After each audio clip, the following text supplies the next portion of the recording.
हरिओम बालक भगवान, हरिओम बालक भगवान, कैसे हो? मजा में हो? रामरो छ की छै ना? छ। चलो ठीक है, एक बार राधे राधे बोलो। एपिटेफ पिछले क्लास में जो मैं पढ़ाया था उसका ऑब्जेक्टिव क्वेश्चन कर लेते हैं मल्टीपल चॉइस में। बोर्ड पर देखो लिख दिया है मैंने, epitaph objective question multiple choice. 7 question मैंने लिखा है, एक और क्वेश्चन लिखेंगे इसके बाद 8 कवि महाराज के परिचय से, और उस 8 के अलावे 9वां नहीं हो सकता है। उतना याद कर लोगे आपका एग्जाम निकल जाएगा इस चैप्टर से।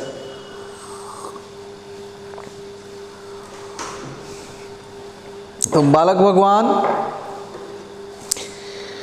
Look at the board my dear. Question number first, देखो किताब मेरे हाथ में ही है, rainbow part 2। Question number first है, Walter de la Mare was born in 1873 and he died in dash दे दिया। इसको मैंने अंडरलाइन किया है, ध्यान में रखना। यहां मृत्यु पूछ रहा है, मृत्यु डाल देगा, जन्म पूछ देगा, तो आपको हर एंगल से you will have to be prepared about.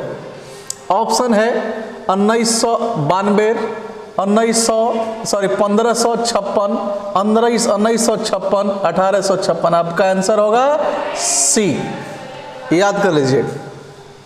Second question, de la Mare lost his father at the age of, यानी डीलामेयर ने अपने पिता को कितने वर्ष के उम्र में खो दिया? आंसर है 4, याद रखिएगा। अब 5934, आंसर क्या होगा? 4। 4 साल के उम्र में उनके पिताजी गुजर गए, जब यह 4 साल के थे हमारे कवि महाराज। इस क्वेश्चन को लुक एट द बोर्ड, पढ़ाई करो, don't kill your time. If you kill time, time will kill you. इस क्वेश्चन को ऐसे भी पूछ सकता है, who lost his father at the age of 4, यानी 4 वर्ष के उम्र में किसने अपने पिता को खोया। अब 4 को कवि का नाम दे देगा अलग अलग, आपको आंसर याद रखना है, Walter de la Mare. Is that clear? Next question है, Walter de la Mare is called, very important question this is, बहुत ही इंपॉर्टेंट क्वेश्चन है यह। Walter de la Mare is called dash poet. Answer है, ऑप्शन में 4 ऑप्शन है आपके पास। Option number 1 people's, 2 metaphysical, 3 children's और 4 वार। तो आप जानते हैं पीपुल्स पोएट किनको कहा जाता है? किनको बोलो? सॉन्ग ऑफ माई सेल्फ क्या लिखा था? वाल्ट व्हाइटमैन को।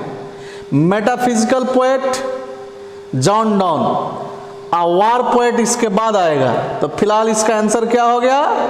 Children's poet. याद रखिएगा, Walter de la Mare is called children's poet.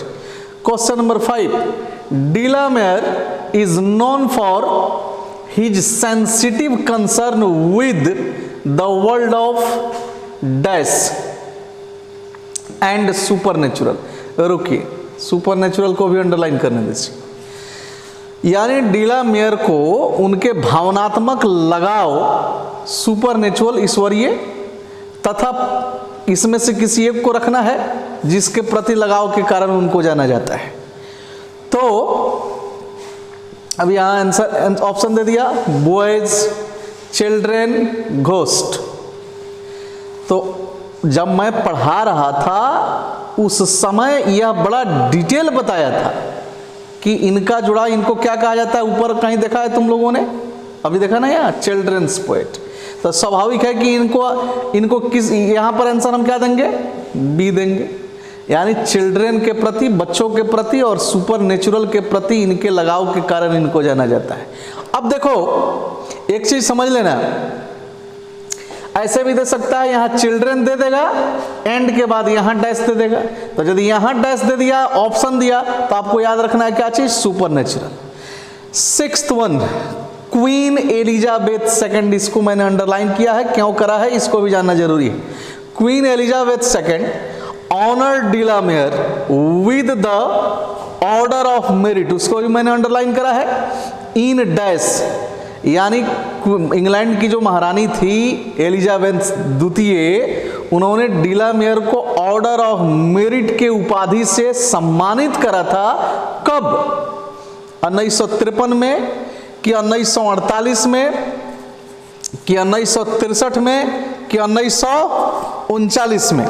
यह यदि पिछले क्लास को आप ध्यान से सुने रहते तो आपके समझ में आ गया रहता। इसका आंसर होगा 1953, याद रखिएगा 1953 में उनको यह पुरस्कार उन्होंने दिया था। इस क्वेश्चन को 3 तरीके से पूछ सकता है, यहां डैश दे देगा, अब बाकी सब लिख देगा honour de la Mare with the order of merit in 1953, आपको तब आंसर क्या देना होगा, क्वीन एलिजाबेथ सेकंड। ऐसे भी पूछ सकता है, queen Elizabeth second honour de la Mare with the dash दे देगा इन 1953।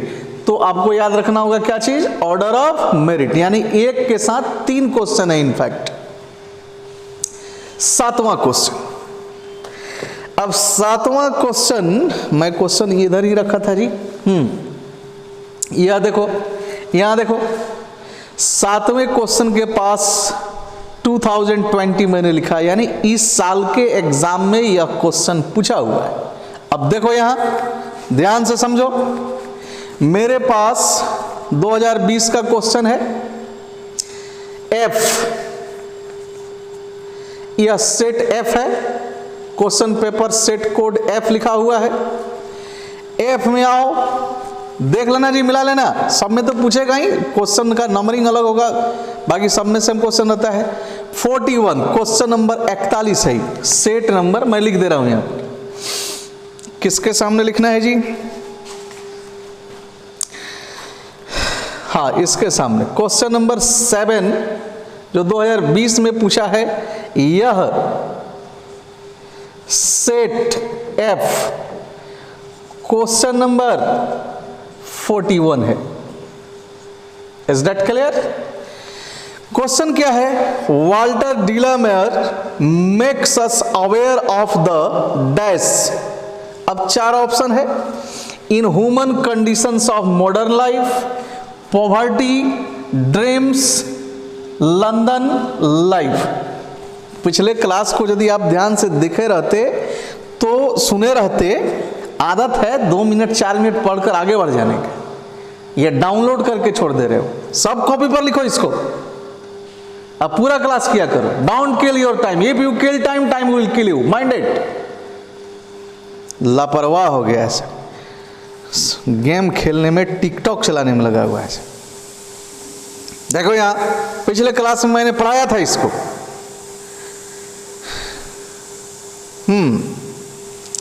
लाइन भी मैं बता दे रहा हूं। एपिटेफ महाराज हैं पेज नंबर 147 में, 147 पर हैं, और तीसरे लाइन में ही है, he is known for his sensitive concern with the world of children and the world of supernatural. उसके नीचे आओगे तो songs of children of peacock pie की चर्चा है। अब ऊपर से आ जा, 1 2 3 4 5 छठे लाइन को पढ़ो। छठे लाइन में साफ साफ लिखा हुआ है, the poet makes us aware of the inhuman condition of modern life, यानी कवि हमें आधुनिक जीवन के इनह्यूमन अमानवीय स्थिति के बारे में सचेत करते हैं। तो ऑप्शन है inhuman conditions of modern life, poverty, dreams, London life. Answer क्या होगा? ए होगा। Got it? अब चलो 1 मिनट में इसका, मैं इधर आ गया, अभी बोर्ड के सामने नहीं हूं, स्नैपशॉट ले लो, या बोर्ड के सामने नहीं हूं तो पॉज करके भी लिख लेना, लिखना निश्चित है, स्नैपशॉट लेकर नहीं छोड़ना है। आ जाओ, इसमें का एक क्वेश्चन और आएगा, तब फिर पेज नंबर 149 और 150 के क्वेश्चन को भी आज सॉल्व करते हैं। ये देखा ना 2020 का क्वेश्चन है, अब आ जाओ।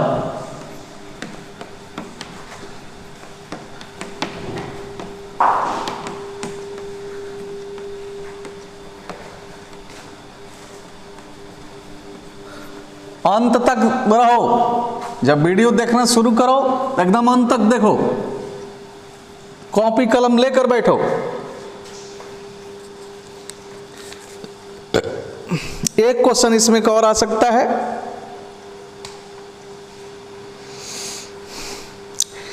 सात क्वेश्चन हुआ था, क्वेश्चन नंबर 8। 8वां क्वेश्चन आपका आ सकता है सॉन्ग्स फॉर चिल्ड्रेन, या उनके द्वारा लिखा गया किताब है, ध्यान में रखिएगा, बच्चों के लिए लिखा था इन्होंने, सॉन्ग्स फॉर चिल्ड्रेन। इसमें भी दो क्वेश्चन छुपा हुआ है। And peacock pie, and peacock pi.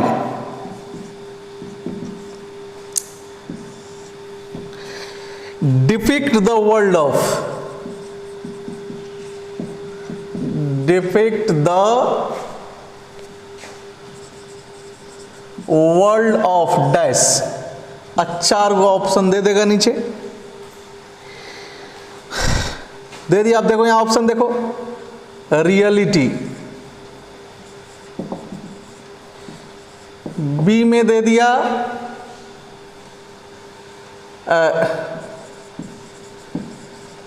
Modern life, सी में दे दिया ड्रीम्स, और डी में दे दिया कुछ भी, पीपुल मान लो दे दिया। तो ध्यान में रखना कि ये जो दोनों रचनाएं हैं, इन्होंने बच्चों के लिए लिखा था और उनको सपनों के दुनिया में लेकर जाते थे। Is that clear? तो जैसे ही कहे कि song of children and peacock pi depict the world of, सीधा आपको आंसर देना है ड्रीम्स। Is that clear? अब इसमें एक क्वेश्चन और आ जाता है जो आगे चलकर आप लोगों को लिखवाया जाएगा। हर चीज लिख सकता है song for children and peacock pie were written या कंपोज्ड बाय अ डैश दे देगा। तो याद रखिएगा ये दोनों किनके द्वारा लिखी गई रचनाएं हैं? Walter de la Mare. Is that clear? 8 question हुए। इस 8 के अलावा 9वां नहीं हो सकता है। यदि 8 को आपने याद कर लिया, अरे 2 बार वीडियो देख लो यार, याद हो जाएगा। क्या बात करते हो? 8 क्वेश्चन यदि याद कर लिया तो आपका 1 से 2 नंबर कोई, आप एकदम डैम श्योर हो जाइए कि आपको मिल जाएगा। Nothing to worry about. अब आइए पेज नंबर 149 पर चलते हैं हम लोग। बने रहो एकदम साथ में। सब ढीठ हो गया है आज का, गदाम नहीं मिल रहा है, डांट नहीं खा रहा है। ऑनलाइन पढ़ाई हल्ला कर, जब वीडियो नहीं आ रहा था, जब मैं क्लास कम ले रहा था तो हल्ला करता था सब कि सर क्लास लीजिए, क्लास लीजिए। जब क्लास ले रहे हैं तो पता चल रहा है कि बहुत कम लड़के पढ़ रहे हैं। वॉच मिनट्स कम है इनका, डाउनलोड करके छोड़ देगा, 5 मिनट देखेगा, भगा भगा के देखेगा, पूरा पढ़ेगा नहीं। टैलेंट सर्च बेस्ट रिजल्ट के लिए जाना जाता है और बेस्ट नॉलेज के लिए जाना जाता है। यू ऑल आर टैलेंटियंस, सारे टैलेंटियंस हो, इसका भी ध्यान रखो। झंडा नीचे नहीं होना चाहिए। पेज नंबर 149, 149 किताब मेरे पास है, मेरे हाथ में, देखो यहां, तुम लोग भी निकाल लेना। पेज नंबर 149, इसमें नीचे आओ। D3 हम लोग बनाने जा रहे हैं। D3 आपको पता है कि इनसाइड क्वेश्चन अब आ रहा है एग्जाम में। D3 का रहा है, मैं पूरा क्वेश्चन लिख रहा हूं, घबराओ नहीं। वीडियो थोड़ा लंबा भी हो तो कोई बात नहीं। Fill in the blanks, fill in the blanks with the antonyms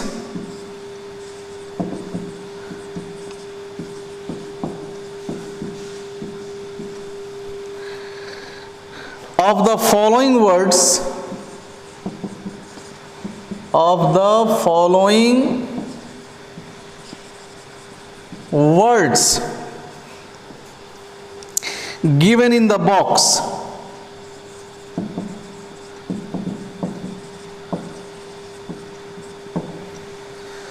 अब आ जाओ, 6 वर्ड दिया है यहां पर। पहला दिया है ब्यूटीफुल, दूसरा दिया है लाइट। यह थोड़ा अलग तरह का क्वेश्चन है, जो पिछले 3 चैप्टर में बनवाया था उससे अलग है। एंडोनिमस में सारे चैप्टर में बनवाया हूँ आप लोगों को ऑफलाइन, उससे थोड़ा अलग है, एकदम ध्यान दीजिएगा। लाइट, तीसरा लिख रहा है एवर, चौथा लिख रहा है वानिस। अच्छा, वानिस का मैं अर्थ लिख दे रहा हूं जी, लुप्त हो जाना या ओझल हो जाना।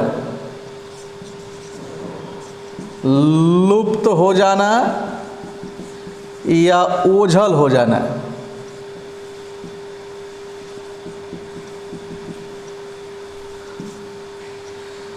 एक, दो, तीन, चार, पांचवा दे रहा है रेयर। रेयर मीन्स दुर्लभ, जानते हो। और छठा दे रहा है रिमेंबर। रिमेंबर मीन्स याद करना। 6 वर्ड दिया है। अब इसका एंटो यानी उल्टा करके सेंटेंस को समझकर, बड़ा ध्यान देना होगा इस पर, तब आपको भर रहा होगा। क्वेश्चन नंबर 1 कह रहा है, एक कह रहा है the stars suddenly, the stars suddenly माने तारे अचानक से, सडनली मीन्स अचानक से, dash from behind the clouds, dash from behind the clouds. यदि बना सकते हो तो बनाते जाना। दूसरा, as the room was, as the room was dash I could not see anything.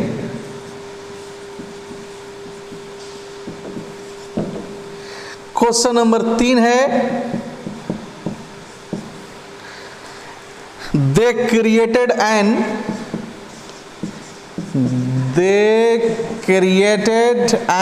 dash, ध्यान रखिएगा यहां एन है, and dash seen when they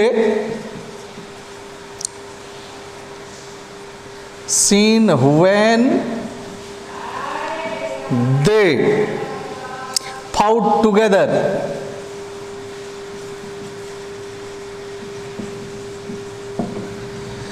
question number 4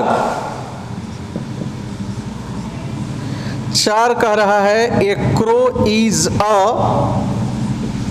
crow means कौआ, जानते हो। A crow is a dash bird in India. Bird means हाथी की पक्षी, बोलो, bird in India. Question number 5 last question है इसका, पेज नंबर 149 का। We can never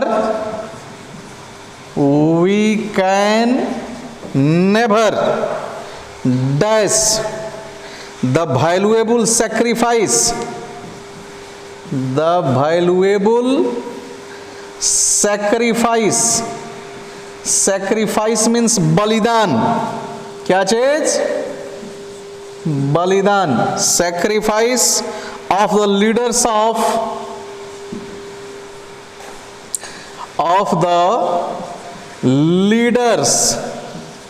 of the freedom struggle movement, freedom struggle movement, movement means यहाँ आंदोलन होता है।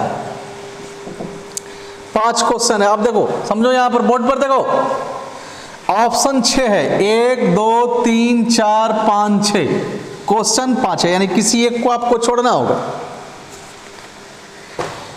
अब समझिए, क्वेश्चन इसका उल्टा, इन जो शब्द हैं इनका अर्थ निकालना है, सेंटेंस पढ़ना है, अर्थ लगाकर और इसके अपोजिट में जाकर भरना है। अब सब क्वेश्चन नंबर 1 समझो।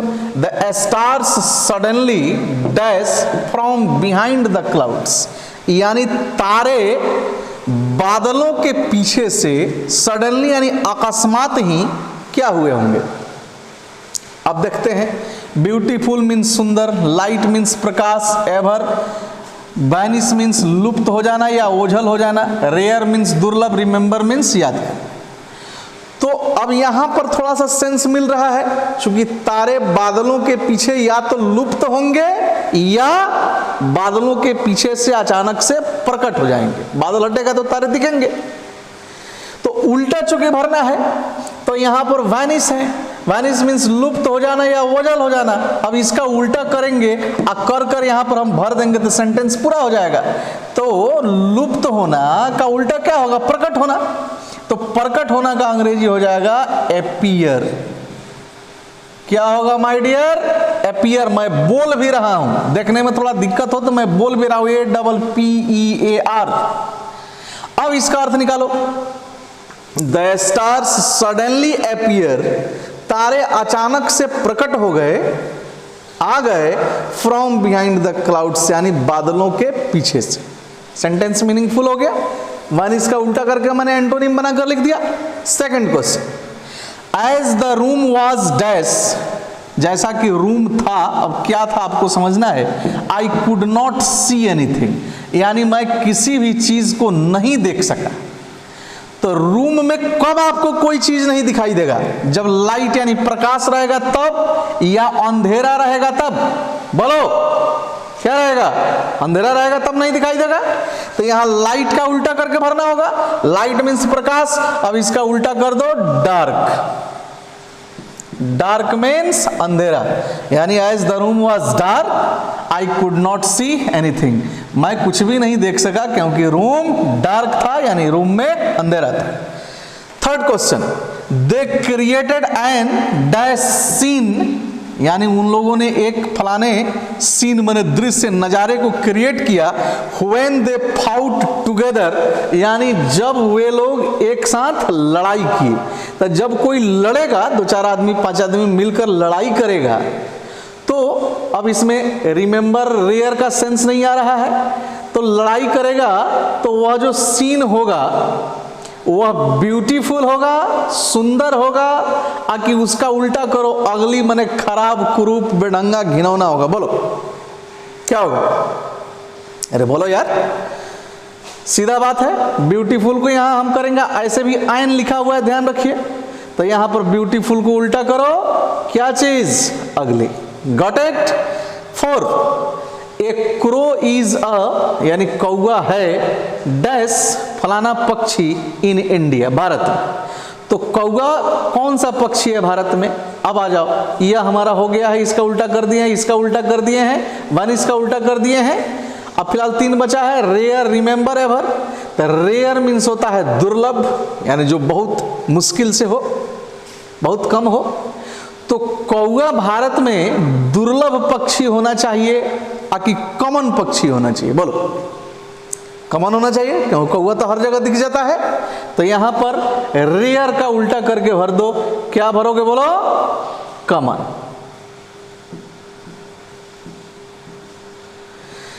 पांचवा क्वेश्चन, वी कैन नेवर, यानी हम कभी भी नहीं, the valuable sacrifice of the leaders of the freedom struggle movement, यानी स्वतंत्रता के संघर्ष के आंदोलन के दौरान नेताओं के बलिदान को हम कभी भी नहीं याद कर सकते हैं, कि कभी भी नहीं भूल सकते हैं। बोलो, स्वतंत्रता संग्राम के नेताओं के बलिदान को हम कभी याद नहीं करेंगे, कि कभी भूलेंगे नहीं, कभी भूलेंगे नहीं।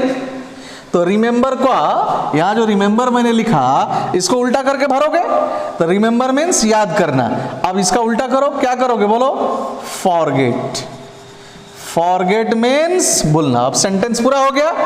हम we can never forget the valuable sacrifice of the leaders, यानी हम उन नेताओं के वैल्यूएबल कीमती बलिदान को कभी नहीं भूल सकते हैं, of the freedom struggle movement, यानी आज़ादी के दौरान संघर्ष के जो आंदोलन में नेताओं ने बलिदान किया उसको नहीं भूल सकते। Got it? लिख लेना है, कॉपी पर लिख लेना है। अब आ जाओ, इसको समाप्त करने दो। आज पेज नंबर 150 जो मोस्ट इंपॉर्टेंट है, जिसमें आर्टिकल का प्रैक्टिस कराया गया आप लोगों के लिए। स्क्रीनशॉट ले लीजिएगा इसका और लिख लीजिएगा, कॉपी पर उतार भी लीजिएगा।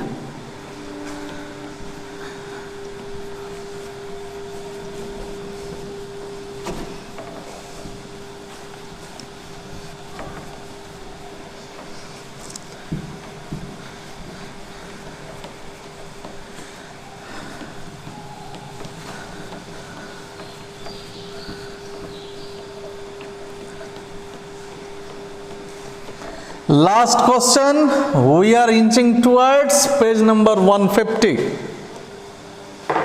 अब आ जाओ 150 पर।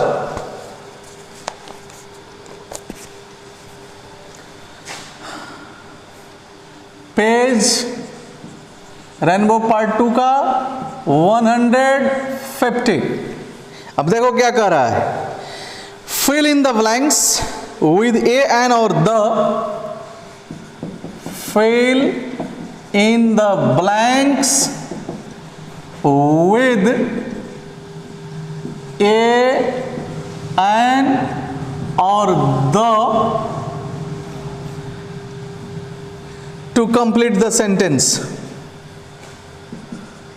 to complete the सेंटेंस, यानी सेंटेंस को पूरा करने के लिए ए, एन या द का प्रयोग करना है, जहां जिसकी आवश्यकता है भरना है। इसमें एक क्वेश्चन मैं पिछले क्लास में होमवर्क के रूप में दिया था, जिसमें से 4 या 5 लड़के ही कमेंट में उसका आंसर लिख पाए। आनंद जिनका सही था, अनन्या ने भी प्रयास किया, सनी ने प्रयास किया है, मंटू ने प्रयास किया है। आनंद भगवान का पूरा सही है, बाकी लोग का शायद बाय मिस्टेक एक एक गलत हुआ, लेकिन मैं बहुत खुश हूं कि क्योंकि 10 में से 1 गलत हुआ था लड़कों का। I am very happy of them. अब क्वेश्चन नंबर 1 देखो यार, क्वेश्चन नंबर 1 है most of dash students today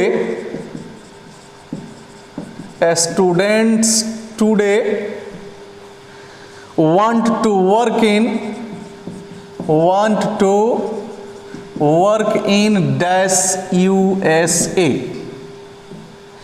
second question है आपका, there is dash red rose on dash plant. बस 5-7 मिनट में क्लास ओवर होगा जी। प्लांट कॉमा है, फिर डैश है, rose has become quite attractive, has become quite attractive. तीसरा है there are very few students, there are very few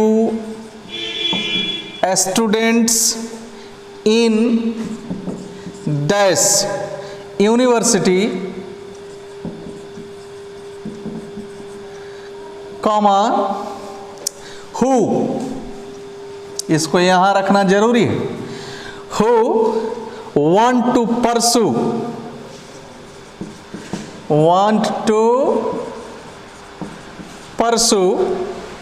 research work।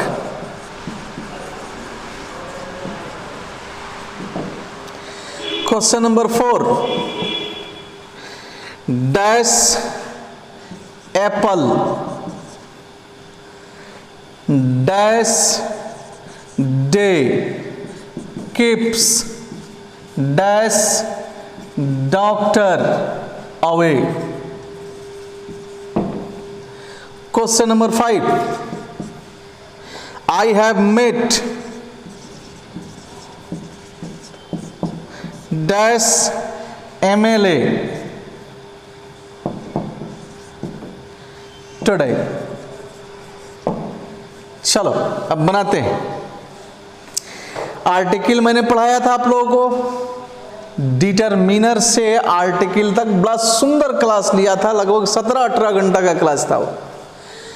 Most of rule याद करो, याद करना, रिवीजन भी कर लेना। Either of, neither of, none of, one of, most of, याद आया। इनके बाद जो नाउन आएंगे पुल्लल, उनके पहले द का प्रयोग किया जाता है, यह आप लोगों को लिखवाया गया था।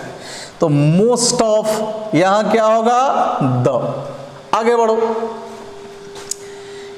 यहां आ जाओ USA। एक रूल मैंने लिखवाया था कि no article is used before the name of a country और ए स्टेट। याद आया, किसी देश या राज्य के नाम के पहले आर्टिकल का प्रयोग नहीं किया जाता है। उसी के नीचे एक BBI नोट मैंने लिखवाया था, लेकिन अपवाद में कुछ ऐसे देश या राज्य के नाम हैं, इनफैक्ट उनका नामकरण उनके गुण के नाम पर आधार पर हुआ है, उनके पहले द का प्रयोग किया जाता है, जैसे the USA, the USSR, the UK, the UAE, the Netherlands, the Punjab को भी मैंने बताया था, हालांकि आजकल तो पंजाब भी यूज हो रहा है, तो उसको पढ़ लीजिएगा। तो यहां पर फिलहाल किसका प्रयोग करेंगे हम, द का। अब ध्यान में रखिएगा, USA United states of America, जब पूरा फुल फॉर्म में लिखिए या एब्रिविएशन में लिखिए, यहां द लगाइए। लेकिन वहीं जब अकेले आ गया अमेरिका, जैसे we live in dash America, तब आपका आंसर होगा नो आर्टिकल, याद रखिएगा। तो मैंने द USA लिखवाया था, द अमेरिका नहीं लिखवाया था। Is that clear? जाकर रिवाइज कर लीजिए उसको, अच्छे से रिवीजन करिए। दूसरा question, there is dash red rose. Rose क्या हुआ, नाउन। कंसेप्ट ऑफ ट्रिपल में भी मैंने समझाया है, एडजेक्टिव का 2 क्लास लिया, उसमें भी समझाया, आगे भी समझाना है। रोज मीन्स, रोज नाउन है, रोज तो समझ रहे हो ना यार। और रेड क्या किया, इसको क्वालिफाई किया, तो यह एडजेक्टिव है। तो आप याद करो, फॉर्मूला आपको बताया गया था, A/N plus adjective plus singular noun. तो फिलहाल यहां पर क्या हो गया, there is a rose, sorry, on dash planet. सीधा सीधा यहां पर सुना होगा, on the chair, on the bench सुना है, on the table, on the planet, plant. तो उस हिसाब से यहां पर क्या लगा, द प्लांट लगा। ये सब पढ़ाया गया है, डिटेल रिवीजन कर लीजिएगा, मैं रिवीजन के ख्याल से ही बता रहा हूं। अब देखो, यहां जो लोग नहीं पढ़े हो, जिनका क्लास छोटा हो, समझ लो। एक रूल मैंने बताया था आप लोगों को कि यदि कोई नाउन रिपीट हो रहा हो तो प्रथम बार उस नाउन के पहले ए या आइन लगाना है, और यदि वह नाउन दोबारा रिपीट हो गया तो उसी नाउन के पहले दोबारा यदि वह आ रहा है तो क्या करना है, द लगाना है। Is that clear? समझाया था ना? अच्छा जी, जैसे there was dash elephant in my village, उसके बाद मैंने कहा डैश एलिफेंट वॉज ह्यूज, तो एलिफेंट रिपीट हुआ, तो फर्स्ट बार एलिफेंट के पहले ए या आयन, यानी आयन एलिफेंट, और सेकंड बार उस एलिफेंट के पहले क्या करेंगे, द करेंगे। ध्यान में रखिएगा, नाउन जब रिपीट होगा तो दोबारा आपने पहले द लेगा, तो इसलिए यहां क्या हो गया, द हो गया। Got it? तीसरा question number 3, there are very few students in dash university who. University noun है, याद करो एक रूल पढ़ाया था, the plus noun plus who, which that, याद आया? रिलेटिव प्रोनाउन से रिलेटेड है, लेकिन यह तो मैं रूल बजाते मैथमेटिकल फार्मूले से पढ़ाया था। तो यहां देखो तो हुआ है, खट से क्या भर दो, यहां पर द भर दो। वैसे भी जब किसी नाउन को हम इंफेसाइज करते हैं तो उसके पहले द का प्रयोग करते हैं। अब चौथा, यह तो खैर एक इडियम से यार, या एक प्रोवर्ब भी है, कहावत है, an apple a day keeps the doctor away. तो फिलहाल एप्पल सिंगुलर काउंटेबल नाउन है, डे सिंगुलर काउंटेबल नाउन है। तो मैंने ई एन के प्रयोग के बारे में बड़ा सुंदर फॉर्मूला आप लोगों को बताया था कि जिस शब्द के पहले ए या एन का प्रयोग करना उसका उच्चारण कर लो। यदि when the word sounds from क टू ह in Hindi you have to use a, and when the same sounds from अ टू अ in Hindi you have to put an. यानी किसी शब्द का उच्चारण यदि हिंदी में क से ह के बीच में हो रहा है, आप ए का प्रयोग करो, अ से अ के बीच में हो रहा है, एन का प्रयोग करो, ये भी समझाया था। तो फिलहाल एप्पल सिंगुलर काउंटेबल नाउन है। फॉर्मूला यहाँ भी है, मैंने फॉर्मूला बताया था आपको, a oblique an plus singular countable noun. तो एप्पल ए से उच्चारण हुआ क्या लेगा एन, डे ड से उच्चारण हुआ क्या लेगा अ। अब यहाँ आइए डॉक्टर अवे। तो जब हम किसी व्यक्ति को उसके पद या पदवी से संबोधित करते हैं तो उसके पहले द लगाते हैं। और जब पद या पदवी को हम कॉमन नाउन के तरह लेकर चलते हैं, जिसमें 1 2 3 काउंटिंग भी हो सकता है, काउंटेबल नाउन जब उसको हम बनाते हैं तो ए आयन रखते हैं। तो फिलहाल यहाँ पर क्या करेंगे, द का प्रयोग करेंगे। यानी रोज एक एप्पल डॉक्टर को हमसे दूर रहता है, चिकित्सक को हमसे दूर रखता है, यानी हम स्वस्थ रहते हैं। तो फिलहाल इसको इम्फेसाइज किया, इस पर जोर दिया गया। जब भी किसी नाउन पर जोर डाला जाएगा उसके पहले द का प्रयोग होगा। Is that clear? इसका और भी रीजन है, थोड़ा रिवीजन करिएगा। 3-4 जगह इस तरह का डॉक्टर, टीचर, इंजीनियर, नर्स वगैरह लगभग 3-4 जगह आप लोगों के आया होगा। यूज ऑफ एन में भी होगा, यूज ऑफ द में भी होगा, हो सकता है कि नो यूज ऑफ आर्टिकल में भी आया हो। अब आइए 5वां, I have met dash MLA। याद करो, यह रूल भी मैंने लिखवाया था, डबल करके इसको पढ़ाया था। N is used before the abbreviation which starts with F, M, N, L, X, S, R, etc. पढ़ाया था।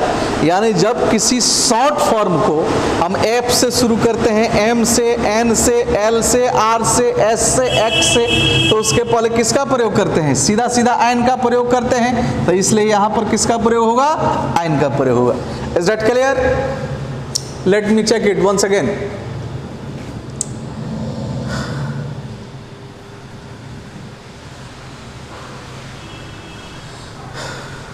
हाँ, yes, चलो अच्छा खासा रिवीजन भी हो गया होगा। एन एपिटेफ से related objective question finally finished. Is that clear? अब समरी बचा तो टारगेट कोर्स में आप लोगों को मिलेगा स्वतः बिना कहे हुए। पढ़ाई करो माय डियर, रिजल्ट चाहिए। और इतने अच्छे ढंग से पढ़ाने के बाद मैं अपना बेस्ट देने का प्रयास कर रहा हूँ जी। अब मैं कोई देव नहीं हूँ, एक मानव हूँ।